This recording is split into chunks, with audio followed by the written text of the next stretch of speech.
যি আমি ছয়দুৱাৰ উন্নয়ন খণ্ডৰ অধীনত আমাৰ যিটো ছয়দুৱাৰ আঞ্চলিক পঞ্চায়ত আছে 11খন পঞ্চায়তৰ দ্বাৰা এই পঞ্চায়তখন গঠিত হ'ব আঞ্চলিক পঞ্চায়ত আৰু ইয়াত আমি 11খন পঞ্চায়ত আছে 110জন ৱাৰ্ড মেম্বাৰৰ কাৰণে আজি ভাৰতীয় জনতা পাৰ্টি তথা মিত্ৰজোঁটৰ সমৰ্থিত প্ৰাৰ্থীসকলক নিৰ্দলীয় চিন যিহেতু আমি দলীয়ভাৱে এইবাৰ নিৰ্বাচন ৱাৰ্ড মেম্বাৰ নেখেলোঁ আৰু আজি আমি প্ৰায় আমাৰ 110খন সিটৰ কাৰণে আজি আমি মনোনয়ন পত্ৰ দাখিল কৰিবলৈ আহিছোঁ নিৰ্দলীয় চিহ্নত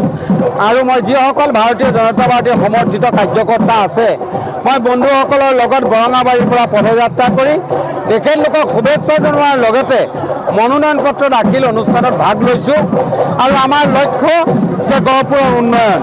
গহপুৰৰ উন্নয়নৰ কাৰণে এটাই উপায় আছে পঞ্চায়তত আমি ভাৰতীয় জনতা পাৰ্টি আমি দখল কৰিব লাগিব সেইকাৰণে 28খন গহপুৰৰ 28খন আঞ্চলিক পঞ্চায়তত আমি মাত্ৰ মিত্ৰজোঁটক 4খন অসম গণ পৰিষদক আমি আসন এৰি দিছোঁ 24খন আসনত ভাৰতীয় জনতা পাৰ্টিৰ কাৰ্যকৰ্তাই প্ৰতিদ্বন্দ্বিতা কৰিব পদুম ফুলৰ চিনত 4খন জিলা পৰিষদৰ আসনত আমাৰ ভাৰতীয় জনতা পাৰ্টিৰ প্ৰাৰ্থীয়ে প্ৰতিদ্বন্দ্বিতা কৰিব আৰু আমাৰ 280টা ৱাৰ্ড মেম্বাৰৰ কাৰণে আমি প্ৰাৰ্থী সমৰ্থন কৰিম কিন্তু তেওঁলোকে নিৰ্দলীয়ভাৱে খেলিব আজি ৰাইজৰ যিটো উৎসাহ দেখিছোঁ ৰাইজৰ আমাৰ বিশ্বাস গহপুৰীয়া ৰাইজৰ ওপৰত আৰু পৰম শ্ৰদ্ধা ৰাইজক মই আজি আকৌ এই আপোনালোকৰ জৰিয়তে অনুৰোধ জনাব বিচাৰিছোঁ গহপুৰৰ উন্নয়নৰ কাৰণে মাননীয় প্ৰধানমন্ত্ৰী নৰেন্দ্ৰ মোদী ডাঙৰীয়াৰ নেতৃত্ব আৰু অসমৰ জনপ্ৰিয় মুখ্যমন্ত্ৰী ডক্টৰ হিমন্ত বিশ্ব শৰ্মা ডাঙৰীয়াৰ নেতৃত্বৰ ভাৰতীয় জনতা পাৰ্টিক আমি জয়লাভ কৰাব লাগিব গহপুৰে নতুন দিগন্তৰ শিখৰত উঠিব লাগিব আৰু আমি কংগ্ৰেছ উৎখাত কৰিব লাগিব কংগ্ৰেছে যি